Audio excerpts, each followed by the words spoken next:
আসসালামু আলাইকুম। আজকে আমি আপনাদের সাথে শেয়ার করব খুবই মজাদার আর কম সময়ে বানানো যায় এরকম একটা ইফতার রেসিপি।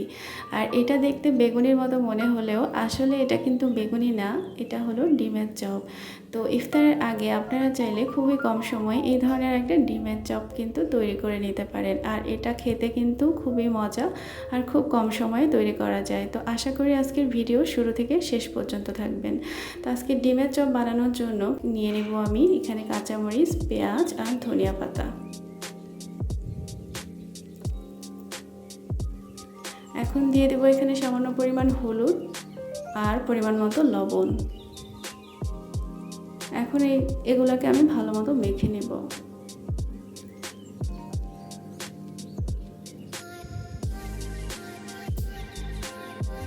আর আজকে ডিমের চপ বানানোর জন্য আমি এখানে নিয়ে নিয়েছি 3টা ডিম। তো ডিমগুলো প্রথমে ভেঙে নেব।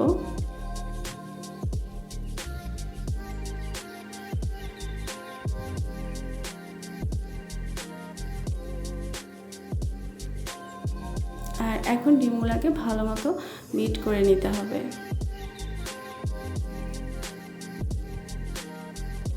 তো এটা রেডি হয়ে গেল, এটা এক সাইডে রেখে এখন আমি বেসনের একটা ব্যাটার তৈরি করে নেব। তো বেসনটা প্রথমে আমি চেলে নেব। এখানে আমি নিয়ে নিয়েছি হাফ কাপের থেকেও একটু বেশি বেসন। তো এটা চেলে নিলে কিন্তু বেসনের একটা স্মুথ ব্যাটার তৈরি হবে, এই জন্য এটা চেলে নিলেই কিন্তু ভালো।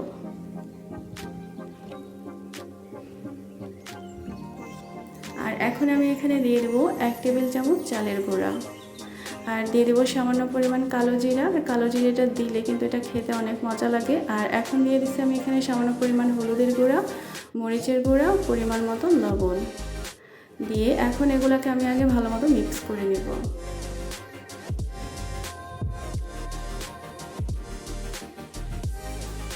এখন এই ব্যাটারটা তৈরি করার জন্য আমি এখানে দিয়ে দেবো হাফ কাপ পানি।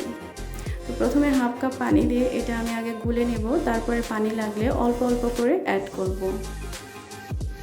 একসাথে আবার বেশি পানি দিতে যাবেন না, তখন কিন্তু বেশি পাতলা হয়ে যাবে। তো এখানে অল্প অল্প করে পানি অ্যাড করতে হবে। তো প্রথমে আমি হাফ কাপ পানি অ্যাড করছি, এরপরে আবার হাফ কাপ পানি নিছি, কিন্তু পুরাটা লাগেনি। এখানে অল্প অল্প করে অ্যাড করে আমি নিছি।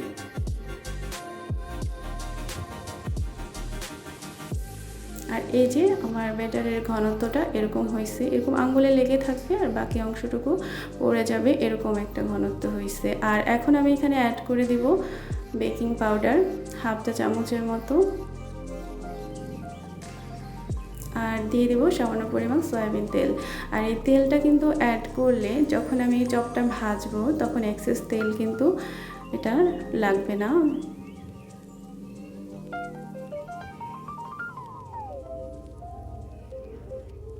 তো রেডি হয়ে গেছে, এখন আমি চলে যাব চুলায়। তো চুলায় একটা প্যান বসাই দিছি, এখানে আমি দিয়ে দিছি পরিমাণ মতো তেল। তো প্রথমে আমি ডিমটা ভেজে নেব।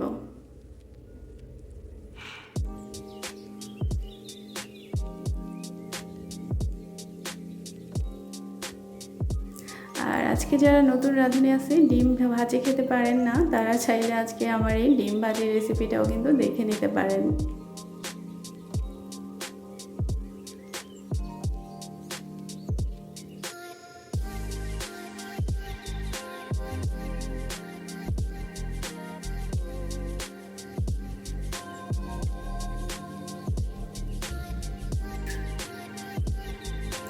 আর এখন আমি ডিমটাকে মাঝখান বরাবর কেটে নেব, তারপরে এরকম ছোট ছোট করে টুকরা করে নেব এই ডিমের চপটা বানানোর জন্য। তো আমি এখানে 10 টুকরার মতো করছি।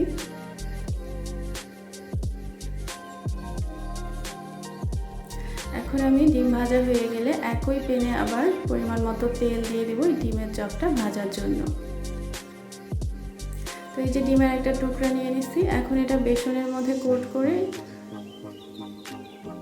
এই যে এক্সেস অংশটুকু ফেলে দিয়ে এভাবে তেলে দিয়ে দিতে হবে। ব্যাস এভাবেই রেডি হয়ে যাবে আমাদের আজকে নতুন একটা ডিমের চপের রেসিপি। আপনারা চাইলে খুবই কম সময়ে কিন্তু এরকম একটা ডিমের চপের রেসিপি ইফতারের আগে তৈরি করে নিতে পারেন। এটা বানাতে কিন্তু খুবই কম সময় লাগে আর এটা খেতেও কিন্তু অনেক মজা।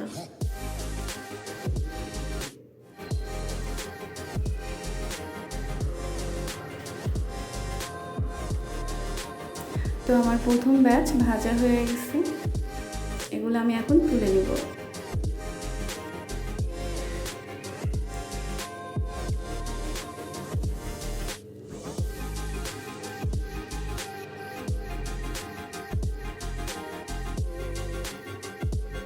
এখন আমি বাকি ডিমের চপগুলো এভাবে করে সব ভেজে নিব।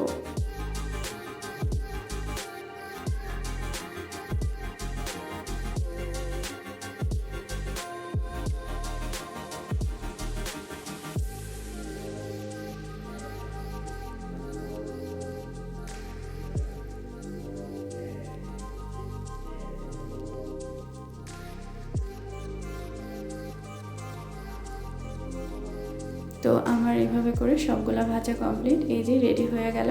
খুবই কম সময়ে কিন্তু আপনারা চাইলে এরকম ডিমের চপ বাসায় তৈরি করে নিতে পারেন। আর এটা কিন্তু সম্পূর্ণ নতুন একটা রেসিপি। সবসময় একই রকম না খেয়ে মাঝে মাঝে কিন্তু একটু নতুন রেসিপি করে খেলেও ভালো লাগে। আর এটা কিন্তু অনেক মুচমুচে হয়েছে, খেতেও কিন্তু অনেক মজা। তো আজকের ভিডিও আপনাদের কাছে কেমন লাগলো আমাকে লাইক কমেন্ট শেয়ার করে জানাবেন, আর সাবস্ক্রাইব করে চ্যানেলের পাশে থাকবেন। আল্লাহ হাফেজ।